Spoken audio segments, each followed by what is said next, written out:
always said that truth was one of the most important and most powerful things in this universe. Truth. Will it set you free? Will it give you an answer you've been looking for? Or what if truth backfired? What if I told you to be careful about what you ask for? This story is a good one. It's Dog Night Radio. I'm Dog Night. Welcome, everybody. This story here is going to be very, very interesting. Okay? This story, I think, comes out of Minnesota. And it's a couple, and it's involving a guy that had speculations about his girlfriend, and he asked her a question, and he got the answer he was looking for. Did he like it? Let's find out. So, this couple has been dating for 6 months, and things started out good, like they always do. But he always noticed when she would use the cell phone, she would always hide it. You know, she'd get a certain text message, you know, she would turn to the side, she would put her hand over it, you know, she would crouch down, bend low, and she would always check to see where he was in the room when she checked her phone. Suspicious? Is that suspicious? Do we think twice about that? Let's find out. So he didn't pay any mind because the relationship was good, communication was good, she was always prompt to, you know, she was always where she was supposed to be, right? So another month passed, and I'm guessing from what I'm gathering is that things took a turn. And what initiated the turn was the sex. He noticed in about a month or and a half, they stopped having sex. She became more distant. That's always one of them. Communication got lower. Communication got null and void to the point where they weren't even looking at each other when they spoke. Now, they didn't stay together, okay? But she was always at his house and he was always at her house. So basically, they were, you know, commingling to a certain extent. So he asked her, you know, one day, why don't we have sex? Oh, I'm tired. I've been working late. And that's another one too. I forgot to tell you guys. You know, it also came up she had to work late. I mean, it's the usual ingredients, right? So, you know, he believed her because in his court, you're innocent to proven guilty, and she hadn't lied to him so far, so he had no reason to not believe her.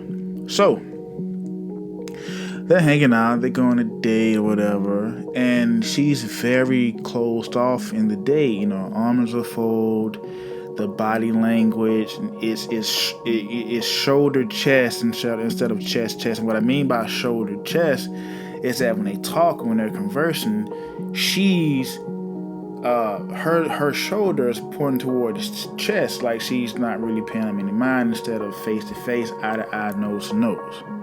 Okay, so the whole day, you know, is one word questions. It's her looking around. She don't want to hold hands. She no longer wants PDA. So they get back to his house, and he asked her, like, you know, what's going on with you? You know, we've been dating, you know, for a few months. Tell me what's up. You know, I won't get mad. You know, are you seeing anyone? Did something happen? Did I do anything? She looks at him and she says,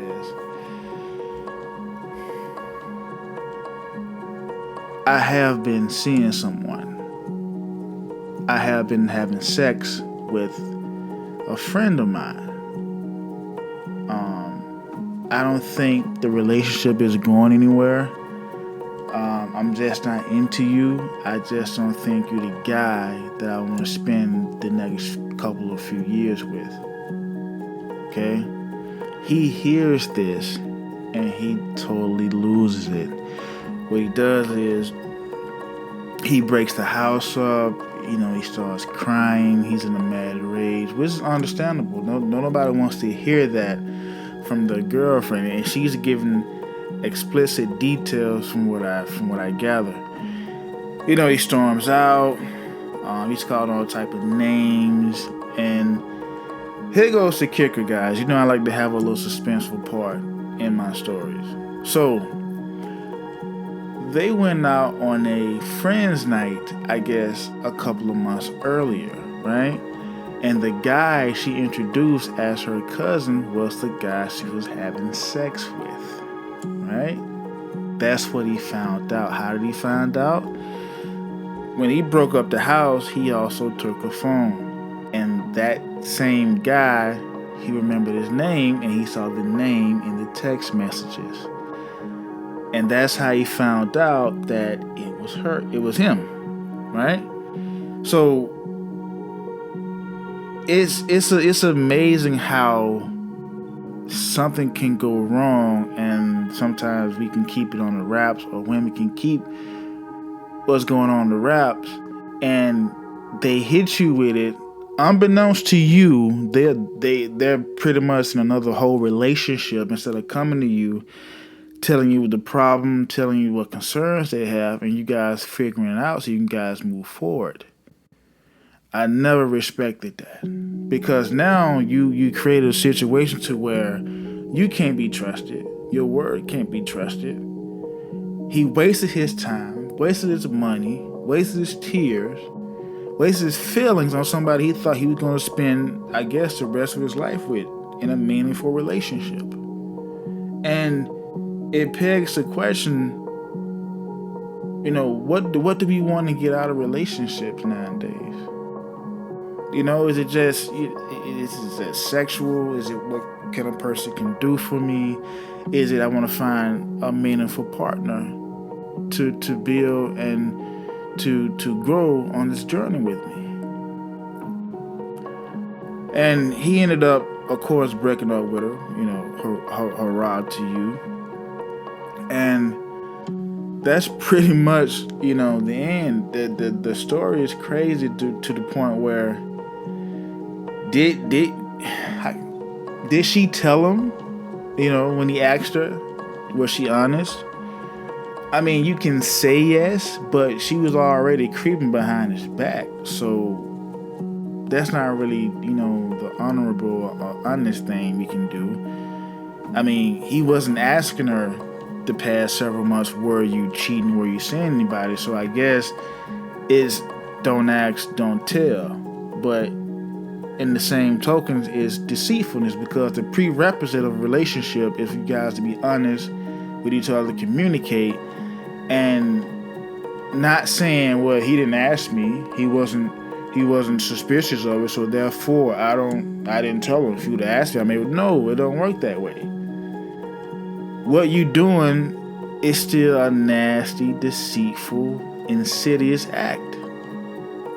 No matter how you slice it. You was cheating on this dude all these months. And and you want to say, when he asked me, I told him, no, it don't work like that. And the reaction you got, what's the reaction you get? Now, I'm not saying he should throw his life away and hitting the female. We don't condone that at all on Dark Knight Radio. But in the same token, I don't blame him for being pissed. This guy's spending money and time. He's working and building himself and morphing himself and molding himself to be what she wanted. And you communicate, and you got it's a lot for someone to just stab you in the back. Hey, it's Dark Knight Radio.